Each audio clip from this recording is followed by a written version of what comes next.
अस्सलाम वालेकुम dear students. हम चैप्टर नंबर 7 के लॉन्ग क्वेश्चन कर रहे हैं। और नेक्स्ट अब ये हमारे पास है इंडिकेटेड हार्स पावर का हमने एक फार्मूला ड्राइव करना है। और ये फार्मूला जो है वो हम हार्स पावर में यानी कि हार्स पावर यूनिट के अंदर ड्राइव करेंगे।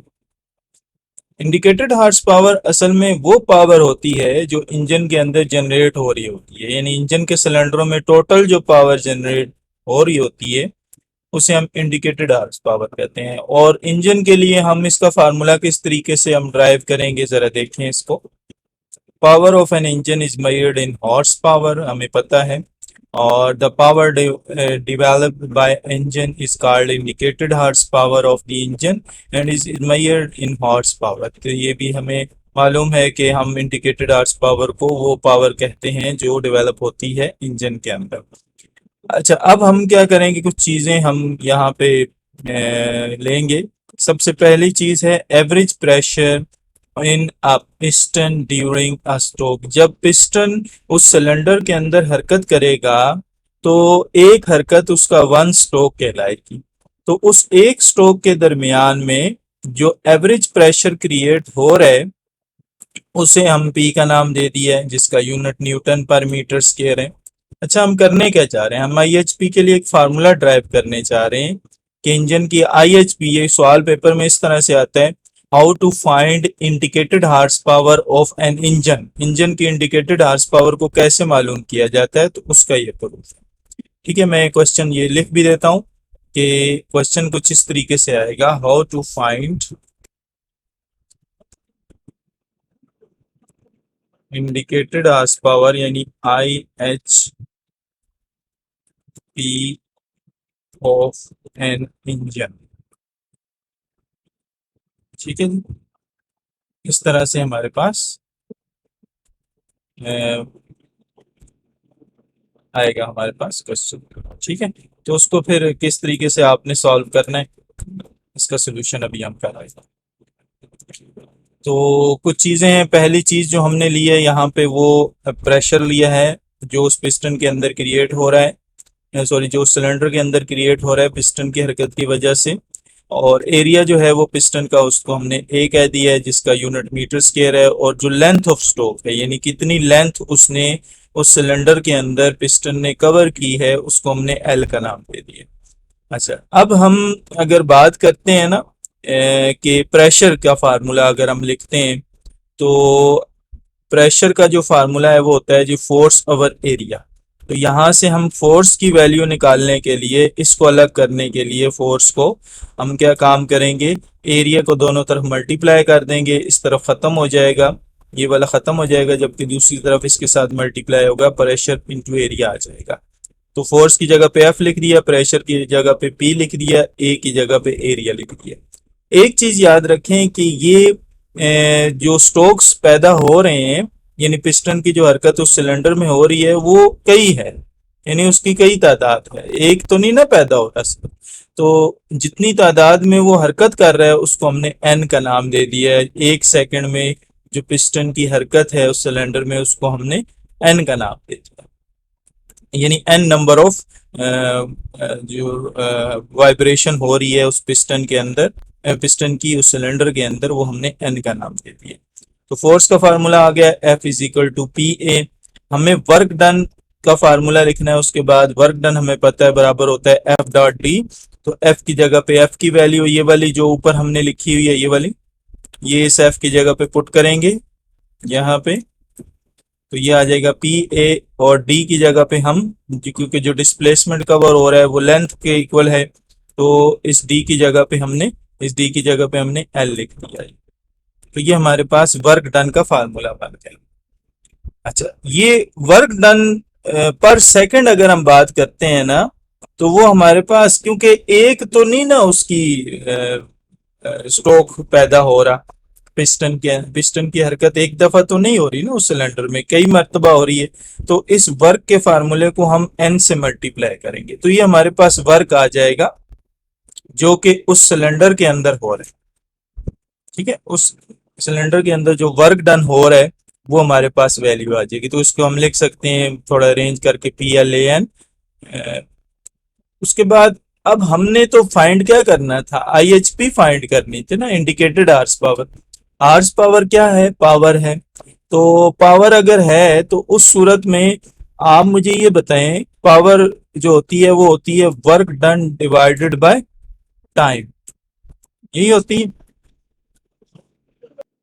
तो ये जो वर्क का अभी हमने फार्मूला बनाया है ना, ये वाला वर्क का फार्मूला, ये इसकी जगह पे पुट कर देंगे, वर्क में की जगह पे, ठीक है।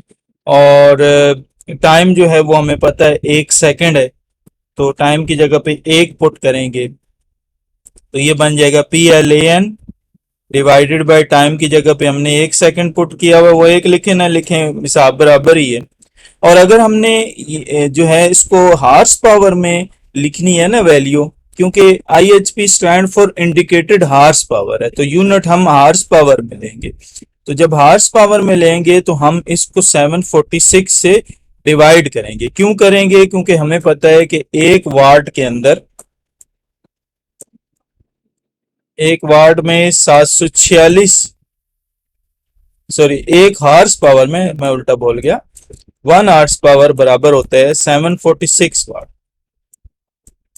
ठीक है, 746 वाट। ये हमें पता है, ये हमने प्रूव किया था पिछला अभी।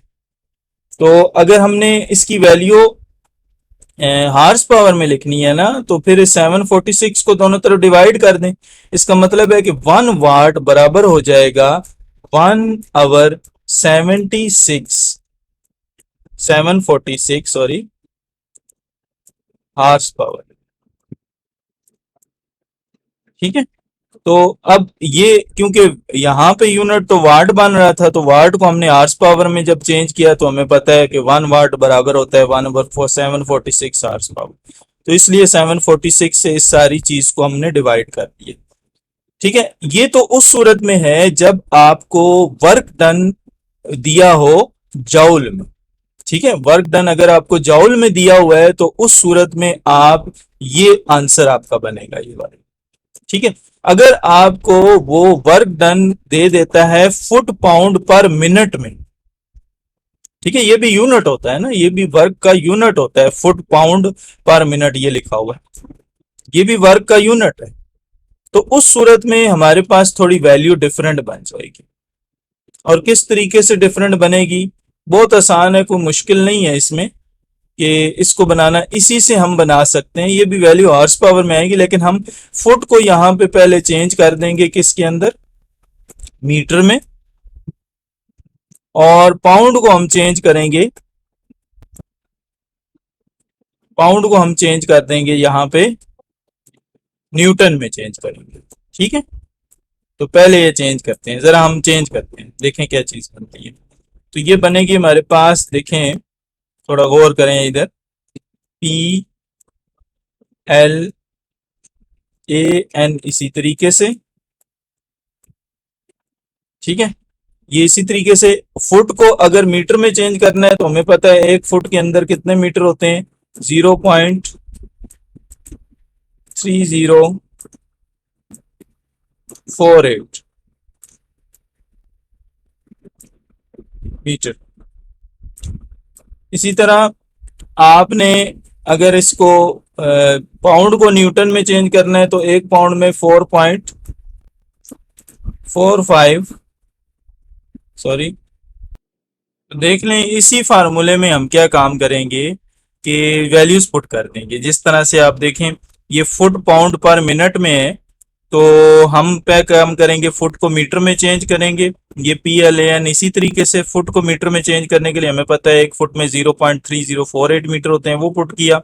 मल्टीप्लाई बाय पाउंड को न्यूटन में चेंज करने के लिए हम क्या करेंगे, 1 पाउंड में 4.45 न्यूटन होते हैं, वो पुट कर दिया।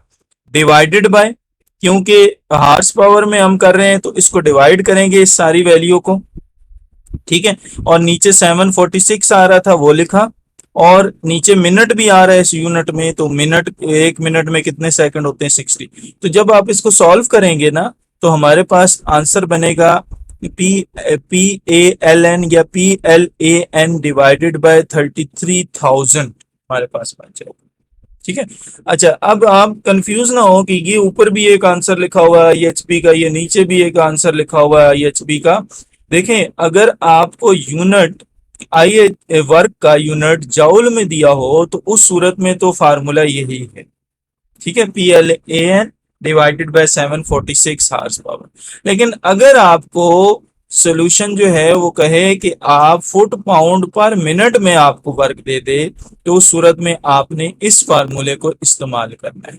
ये यूनिट पे डिपेंड करता है कि वो यूनिट कौन सा दे रहा है। अगर यूनिट फुट पाउंड पर मिनट वर्क का दे रहा है तो वो ये फार्मूला है। अगर यूनिट जो है वो आपको वाट में दे रहा है, सॉरी, आपको यूनिट वर्क का जॉउल में दे रहा है, तो उस सूरत में आप ये फार्मूला इस्तेमाल करें। ठीक है जी, उम्मीद है समझ आ गई होगी। फिर भी अगर कोई सवाल हो तो आप इसको दोबारा से जो है वो देख भी सकते हैं और पूछ भी सकते हैं। अल्लाह हाफिज।